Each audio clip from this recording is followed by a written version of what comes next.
स्वयं ही बदल जाती है चाल ढाल तब, और स्वयं ही बदल जाती है चाल ढाल तब, किसी की जवानी पर ज्वार जब आता है। और बातचीत में भी अंदाज नया नया लगे, बातचीत में भी अंदाज नया नया लगे, रूप के पानी पे खुमार जब आता है। और दिन बाट जो होते और रात कटे तारे गिन, प्रेम की कहानी पे बुखार जब आता है। और दर्पण देखते ही लाज लगती है तब अंग। ज्योतिष और जीवन में आपका स्वागत है। श्री गुरु चरणों में नमन कर श्री गणेश की वंदना करता हूँ। हमारी भारतीय संस्कृति में पुरुषार्थ चतुष्टय का बहुत महत्व है। हमारी जीवन पद्धति इन चारों पुरुषार्थों के आधार पर टिकी हुई है। धर्म, अर्थ, काम और मोक्ष।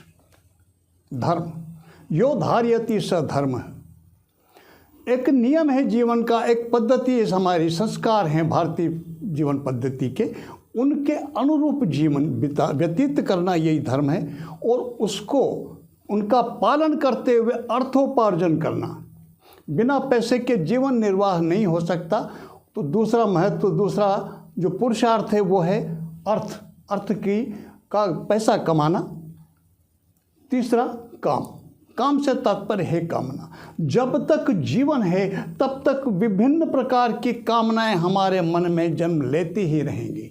उन कामनाओं की सिद्धि ही जीवन की सफलता है और उन कामनाओं की असिद्धि ही जीवन की विफलता है। और अंतिम पुरुषार्थ है मोक्ष। अंत में इस संसार से विरक्ति होकर अपनी आत्मा को परमात्मा में लीन करना, वही मोक्ष है। यह पुरुषार्थ चतुष्ट है। हमारा जीवन, हमारी भारतीय सनातन संस्कृति के जीवन का मूल आधार चार पुरुषार्थ। बीच के जो हैं अर्थ और काम, ये बहुत महत्वपूर्ण है।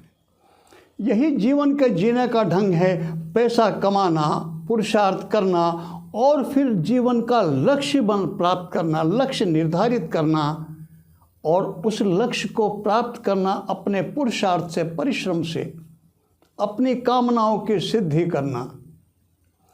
और इनके सब के साथ फिर जीवन को रसमय, आनंदमय बनाने के लिए हमारी संस्कृति में त्योहारों की रचना हुई। वैसे देखें तो प्रतिदिन कोई न कोई त्योहार होता है, फिर भी बड़े बड़े त्योहार तो पूरा समाज मनाता है सामूहिक रूप से। और उन त्योहारों में हमें कई प्रकार की कलाओं का दिग्दर्शन दिखाई देती है। वो 64 कलाएं हैं, नृत्य, गायन, संगीत, चित्रकला, मूर्तिकला, कई प्रकार की कलाएं। ये कलाएं जीवन को रसमय बनाती हैं, आनंदमय बनाती हैं। ऐसी विधा एक है साहित्य। वो जीवन को रसमय, आनंदमय तो बनाती ही हैं, साथ ही साथ विपरीत समय में मार्गदर्शन भी करती हैं, निराशा से बचाती हैं, प्रेरणा देती हैं। कविता, वह भी एक साहित्य का ही एक गद्य और पद्य, दो विधाएं प्रधान रूप से साहित्य की। उसमें कविताएं, काव्य, उसके 9 रस माने गए। 9 रस हैं और 9 रसों में सर्वाधिक जो लिखा जाने वाला है, पढ़ा जाने वाला है, सुना जाने वाला और सुनाए जाने वाला जो रस है वो है श्रृंगार रस। श्रृंगार किसी के भी जीवन में जब यौवन का पदार्पण होता है, चाहे स्त्री हो या पुरुष, जब उस पर जवानी आती है, स्वतः उसके जीवन को, उसके तन मन को श्रृंगारित कर देती है। उस श्रृंगार के सामने सारे श्रृंगार फीके हैं। फिर भी कवियों ने अपनी कल्पना से जो श्रृंगार की गंगा बहाई, उसको पढ़ करके, सुन करके कितने ही व्यक्ति, हमारा पूरा समाज सदियों से, बरसों से आनंदित होता रहा है, हो रहा है और होता रहेगा। आज श्रृंगार के कुछ छंद सुनाता हूँ मैं आपको। मुझे इन कवि महोदय का नाम याद नहीं रहा दुर्भाग्य से, फिर भी जिनकी रचनाएं हैं उनको नमन करता हूँ। अच्छे लगे मुझे ये छंद, मैं सुनाता हूँ आपको, आपको भी अच्छे लगेंगे, ऐसी मुझको आशा है। जब किसी पर जवानी आती है, जब किसी पर यौवन अवस्था आती है, तो क्या होता है? स्वयं ही बदल जाती है चाल ढाल तब, और स्वयं ही बदल जाती है चाल ढाल तब, किसी की जवानी पर ज्वार जब आता है। और बातचीत में भी अंदाज नया नया लगे, बातचीत में भी अंदाज नया नया लगे, रूप के पाने पे खुमार जब आता है। और दिन बाट जो होते और रात कटे तारे गिन, प्रेम की कहानी पे बुखार जब आता है। और दर्पण देखते ही लाज लगती है तब, अंग प्रति अंग पे निखार जब आता है। दूसरा छंद कि मान मान गोरी धन।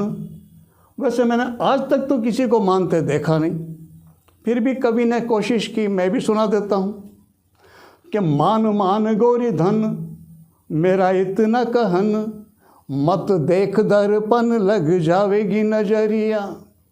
और तेरा विकसित तन जैसे खिला हो चमन, अब छोड़ बचपन तेरी चढ़ती उमरिया। और तेरे रूप पे निखार मत हंसे बार बार, निज यौवन संभार टेढ़ी मेढ़ी है डगरिया। ओ लहरावे मत बाल मत चले ऐसी चाल, दिल का हो बुरा हाल जब लचके। जब आपने पूरा कर दिया तो फिर मेरे बोलने की क्या ज़रूरत है।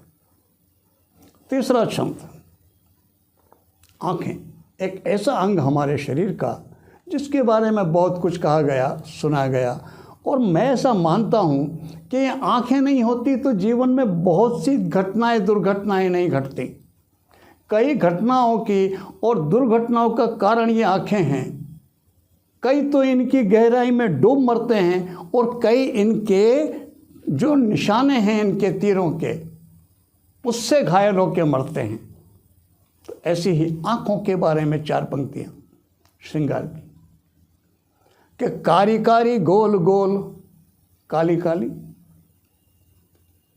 ओ कारी कारी गोल गोल इतुत डोल डोल, सब कछु भाव मोल समझाई गई अखियाँ।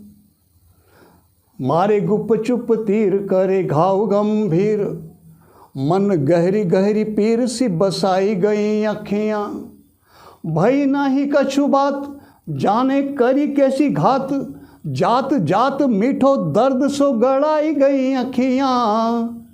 हो कहूँ बजी न सितार, हो कहूँ बजी न सितार को गीत न मल्हार, तो प्यार को बुखार तो चढ़ाई गई अखियाँ। श्रृंगार रस व्यक्ति को कल्पना लोक में विचरण करने पर विवश कर देता है, सपनों की उड़ान शुरू कर देता है। लेकिन हम कितने ही कल्पना लोक में विचरण कर लें, यथार्थ से हम नहीं बच सकते। जो यथार्थ है जीवन का वो बहुत कठोर, उसका सामना तो करना ही पड़ता है। और जीवन में जीवन की कविता 3 छंदों की।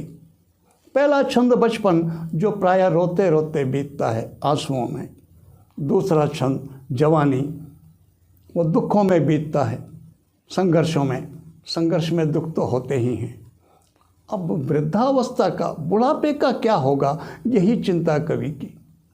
गोपाल दास जी नीरज ने इस विचार को, इस प्रसंग को बहुत अच्छे ढंग से एक गीत में प्रस्तुत किया। मैं आपको वो सुनाता हूँ। आंसू के द्वारे कटी सुबह, दुख के घर बीती दोपहरी। आंसू के द्वारे कटी सुबह, दुख के घर बीती दोपहरी। अब जाने डोला कहाँ रुके, अब जाने शाम कहाँ पर हो, न जाने शाम कहाँ पर हो। अनजाना देश विदेशी, मग लंबा है सफ़र उम्र छोटी। चलती है छापा मार हवा, सूली सी खड़ी अड़ी चोटी। अब तक तो बिगड़े काज नहीं, अब तक तो साबित बची लाज। अब जाने घूंघट कहाँ खुले, दुल्हन बदनाम कहाँ पर हो, ना जाने शाम कहाँ पर हो। थी चाह बहुत जग में लेकिन अपनी किस्मत बस धूप रही। थी चाह बहुत जग में लेकिन अपनी किस्मत बस धूप रही। उस क्षण भी कांटे हाथ रहे जब मौसम ने ली फूल छड़ी। पर करूं शिकायत कहाँ, समय का रथ ऐसे ही चलता है। कल देखी थी बारात जहाँ अर्थी उस घर है आज खड़ी। जो ऋण देना था चुका दिया, जो कुछ कहना था सुना दिया। अब जाने बोली कहाँ लगे झोली, नीलाम कहाँ पर हो, ना जाने शाम कहाँ पर हो। चुकती जाती है उम्र किंतु भारी होती जाती गठरी। मन तो बेदाग मगर तन की चादर में लाख लगी थिगरी। संतों ने तो जैसी की तैसी धर दीनी उम्र चदरिया यह। पर मैं दुर्बल इंसान कहाँ तक रखूं इसे साफ सुथरी। बचपन ने इसे भिगो डाला, यौवन ने मैला कर डाला। अब जाने कब रंग रेज मिले, चूनर निष्काम कहाँ पर हो, ना जाने शाम कहाँ पर हो। नीरज जी की ही एक और कविता मुझे पसंद है, विश्वास करता हूँ आपको भी पसंद आएगी। मैं पीड़ा का राजकुंवर हूँ, तुम शहजादी रूपनगर की। हो भी गया प्यार हम में तो बोलो मिलन कहाँ पर होगा। मीलों तक ना पता खुशी का, मैं इकलौता उस आंगन का। तुम उस घर की कली जहाँ नित होठ करेंगी तो का न्योता। मेरी उम्र अमावस काली और तुम्हारी पूनम गौरी। मिल भी गई राशि अपनी तो बोलो लगन कहाँ पर होगा, बोलो मिलन कहाँ पर होगा। मेरा कुर्ता सिया दुखों ने बदनामी ने काज निकाले। तुम जो चूनर ओढ़े उसमें नभ ने सब तारे जड़ डाले। मैं केवल पानी ही पानी, तुम केवल मदिरा ही मदिरा। मिट भी गया भेद तन का तो मन का हवन कहाँ पर होगा, बोलो मिलन कहाँ पर होगा। मैं जन्मा इसलिए कि थोड़ी उम्र आंसुओं की बढ़ जाए। तुम आई इस हेतु कि मेहंदी रोज नए कंगन जुड़वाए। तुम सुखांत की मैं दुखांत की, तुम उदयाचल मैं अस्ताचल। जुड़ भी गए अंक अपने तो रस अवतरण कहाँ पर होगा, बोलो मिलन कहाँ पर होगा। इतना दानी नहीं समय जो हर गमले में फूल खिला दे। इतनी भावुक नहीं जिंदगी हर खत का उत्तर भिजवा दे। मिलना अपना सरल नहीं है फिर भी मैं सोचा करता हूँ।